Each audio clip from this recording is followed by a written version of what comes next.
हाल ही में डर्माटोमायोसिटिस से 19 वर्षीय बाल अभिनेत्री सुहानी भटनागर की दुखद मौत दुर्लभ रोग दिवस पर प्रकाश डालती है, जो उन लाखों लोगों की दुर्दशा को उजागर करती है जो उपेक्षित दुर्लभ चिकित्सा स्थितियों से पीड़ित हैं। विश्व स्वास्थ्य संगठन के अनुसार दुर्लभ बीमारियां प्रति 1000 जनसंख्या पर एक या उससे कम को प्रभावित करती हैं। दुनिया भर में 7000 से अधिक ज्ञात बीमारियों में से बमुश्किल 5% का इलाज संभव है। अधिकांश रोगियों को आम तौर पर केवल बुनियादी उपचार ही मिलता है, जो लक्षणों को कम करता है। कुछ लोगों को जीवन भर अत्यधिक कीमत वाली एंटीडोट्स और सहायक दवा की आवश्यकता होती है, जिसे वे वहन नहीं कर सकते। दुर्लभ बीमारियों के शिकार कई लोगों की नियति पीड़ा और मृत्यु है। आइए जानते हैं क्या है भारत में दुर्लभ बीमारियों की स्थिति। दरअसल 450 से अधिक पहचानी गई बीमारियों के साथ वैश्विक दुर्लभ बीमारी की घटनाओं में से 1/3 भारत में होती है।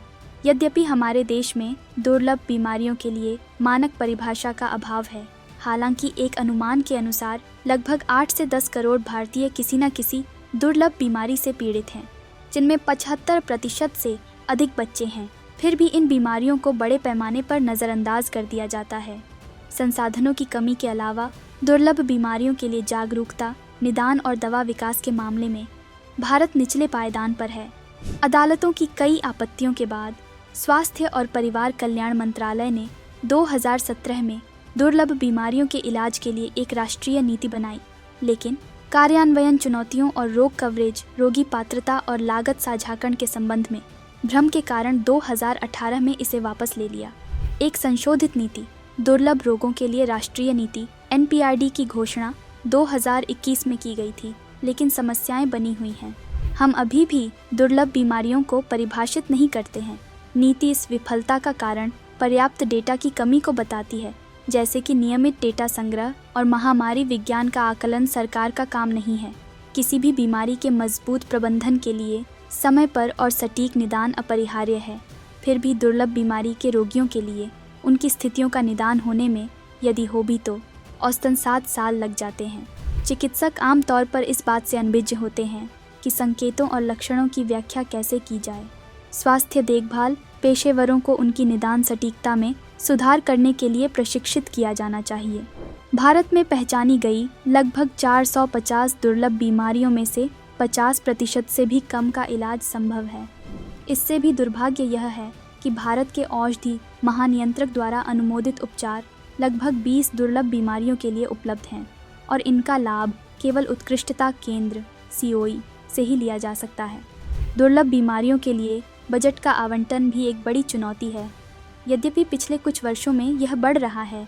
हालांकि पुरानी दुर्लभ बीमारियों के लिए आमतौर पर आजीवन प्रबंधन और उपचार की आवश्यकता होती है, जिसके कारण यह राशि बेहद अपर्याप्त है। तो आखिर क्या है आगे का रास्ता? माना कि सरकार के लिए स्थिति आसान नहीं है, हालांकि इसमें किए जाने वाले प्रयास संतोषजनक नहीं हैं। केंद्र सरकार के लिए दुर्लभ बीमारियों की एक मानक परिभाषा तैयार करना, बजटीय परिव्यय बढ़ाना, दवा विकास और चिकित्सा के लिए धन समर्पित करना और COE की संख्या में वृद्धि करना, और साथ ही धन का बेहतर समन्वय और जिम्मेदार उपयोग सुनिश्चित करना अनिवार्य है। राज्य सरकारों को सामाजिक सहायता कार्यक्रम शुरू करने चाहिए। सार्वजनिक और निजी कंपनियों को फंडिंग के लिए एक साथ चुना जा सकता है। कमी को पूरा करने के लिए CSR पहल और साझेदारी का लाभ उठाया जा सकता है। साथ ही दवा की अत्यधिक कीमतों और उपलब्धता के मुद्दे का समाधान किया जाना चाहिए।